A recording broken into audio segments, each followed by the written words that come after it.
Hello friends, आज फिर से स्वागत है आप सभी का आपके अपने यूट्यूब चैनल जीएम स्टोरी में। तो फ्रेंड्स, आज की कहानी होने वाली हमारी चांदी का पालना। बहुत ही इंटरेस्टिंग होने वाली है कहानी, तो वीडियो को अंत तक जरूर देखें।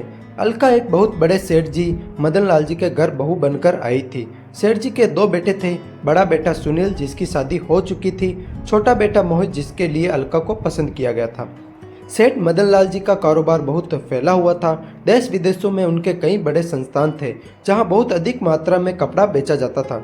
सेठी जी की बड़ी बहू जानकी एक बहुत बड़े परिवार से थी। जानकी बहुत ही घमंडी थी। वह हमेशा अपने पति सुनील से लड़ती झगड़ती रहती थी।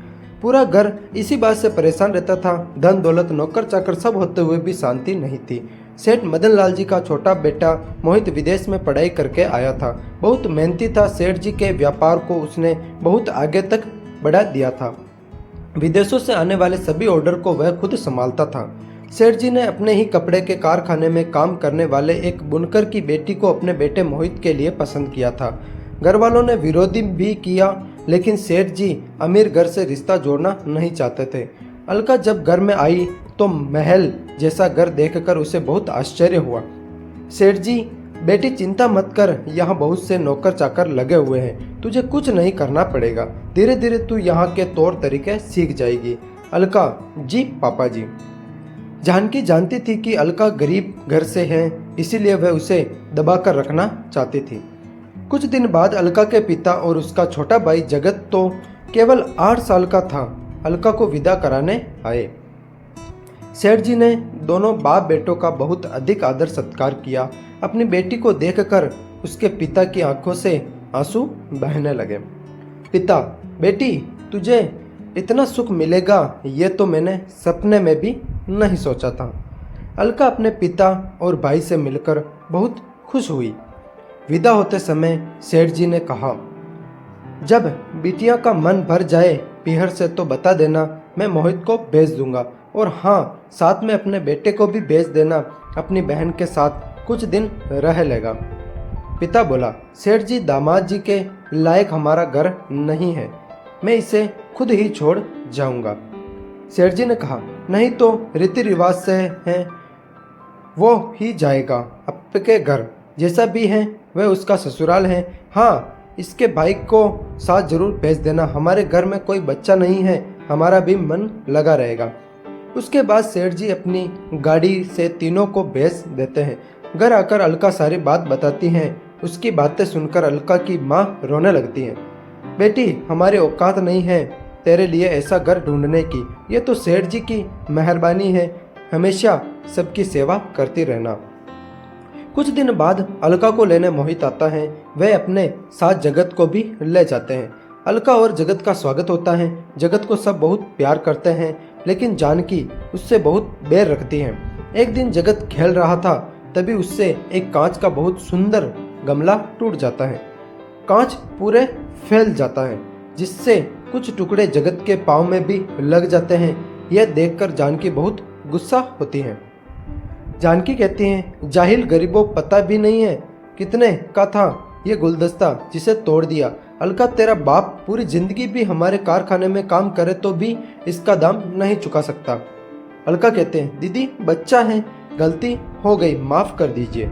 अलका जल्दी से जगत को गोद में उठाकर अपने कमरे में ले जाती हैं। उसके पैर से कांच निकालती हैं। जगत को बहुत दर्द हो रहा था, वह जोर जोर से रो रहा था। यह सुनकर जानकी का गुस्सा 7वें आसमान पर पहुंच गया।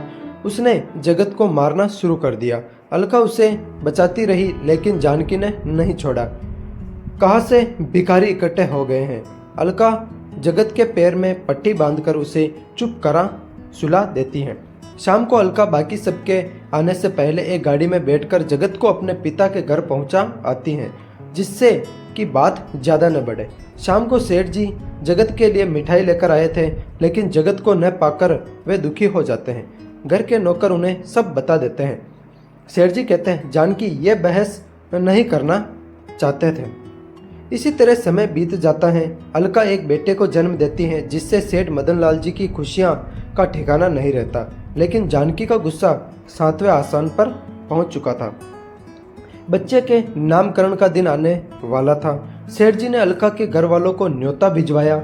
समारोह से एक दिन पहले जानकी ने एक नौकर के हाथ से अलका के घर संदेश भिजवा दिया कि बच्चे के लिए चांदी का पालना लाएं।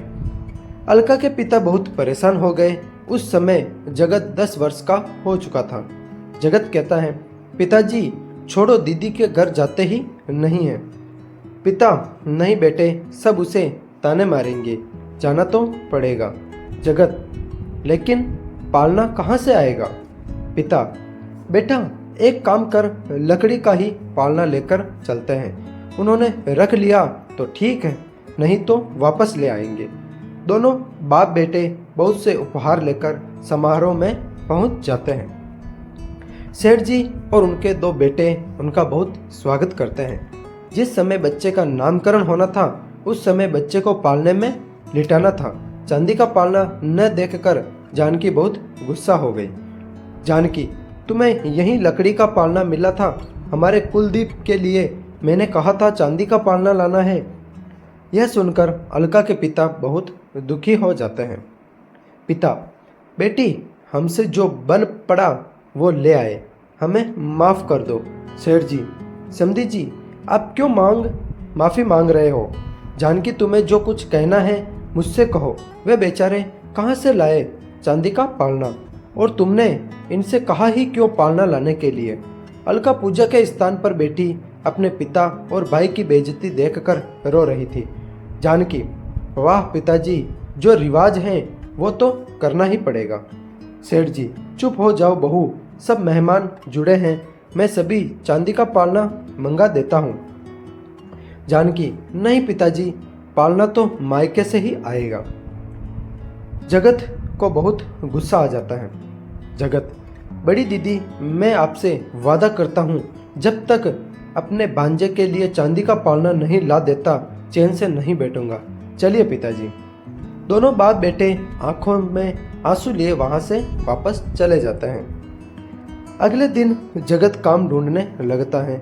वह छोटी सी उम्र से ही मेहनत करके पैसे जोड़ना लगता है। इस बात को 10 साल बीत जाते हैं। इसी बीच न अलका कभी अपने पीहर आई न उसके पीहर से कोई उसका ससुराल गया। सेठ जी अब बूढ़े हो गए थे। वे ज़्यादातर घर पर ही रहते थे। एक दिन उनके घर के सामने एक बड़ा सा ट्रक उतरा। उसमें बहुत सा सामान था। ट्रक के साथ आए मजदूर एक एक करके सारा सामान अंदर ले जाने लगे। सेठ जी ने उनसे पूछा, लेकिन वे बिना बताए सारा सामान घर के आंगन में रख आए। सेठ जी, ये सब क्या है? हमने तो कुछ नहीं मंगाया। तभी बाहर एक आलीशान कार आकर रुकती है। उसमें से एक बहुत सुंदर युवक बाहर निकलता है। घर के आंगन में पहुंचकर वह सेठ जी के पैर छूता है। सेठ जी कहते हैं, बेटा तुम कौन हो और ये सब क्या है? अलका और जानकी भी वहां आ जाती हैं। अलका, जगत तू कितना बड़ा हो गया, पूरे 10 साल हो गए हैं तुझे देखे। जगत, दीदी आपने पहचान लिया? अलका, हाँ, अपने भाई को कैसे बोल सकती हूँ। बता, माता पिता कैसे हैं? जगत, सब ठीक है बड़ी दीदी, थोड़ी सी देर हो गई, ये देखो। यह कहकर वह नौकरों को इशारा करता है। नौकर सारे सामान से कपड़ा हटाते हैं। एक बड़ा सा चांदी का पालना, बहुत सारे हीरे सोने के जेवर, बच्चे के लिए चांदी के लिए खिलौने, पूरा घर उनकी चमक से चमचमाता रहा। जानकी, भैया मुझे माफ़ कर दो, मैंने घमंड में तुम्हारे पिता का अपमान किया था। उसकी मुझे यही सज़ा मिली कि मेरे कोई औलाद नहीं है। अलका अपने भाई के गले लगकर खूब रोई थी। अलका, भैया कभी बहन की याद नहीं आई? जगत, बहन याद तो बहुत आती थी, लेकिन पिताजी का अपमान यहाँ जाने से रोक लेता था। आज मैंने अपना फर्ज पूरा किया, तब मुझसे मिलने आया। अलका, पिताजी का अपमान मेरे कारण हुआ, इसीलिए मैं कभी मायके नहीं आई। किस मुंह से आती वहाँ? जानकी, बहन मुझे माफ़ कर दो, ऊपर वाले ने तो मुझे सज़ा दे ही दी है। अलका, नहीं दीदी, मुझे आपसे कोई शिकायत नहीं है। हमें अपने से ऊपर घर में रिश्ता नहीं करना चाहिए था। सेठ जी, बेटी ठीक कह रही हो। मैं अपने घर के लिए सुख लेने गया था, तुम्हारे हिस्से में दुख भर आया। जगत, सेठ जी क्या अब मैं अपनी दीदी को ले जा सकता हूँ? इस चांदी के पालने ने रोक रखा था आने को। सेठ जी, बेटा हमें शर्मिंदा मत करो, अपनी दीदी को ले जाओ, जब तक चाहे वहाँ रखना और अपने पिता से मेरी ओर से हाथ जोड़कर माफ़ी मांग लेना। अलका अपने 10 साल के बेटे को लेकर अपने भाई की गाड़ी में बैठकर अपने पिहर की ओर चल देती है। ऐसा करता हूँ फ्रेंड्स, ये वीडियो आपको अच्छा लगा होगा। अगर अच्छा लगा हो तो लाइक कमेंट शेयर करके इस चैनल को सब्सक्राइब करना बिल्कुल भी ना भूलें। तो फ्रेंड्स मिलते हैं अगले नेक्स्ट वीडियो में, तब तक के लिए जय हिंद जय भारत।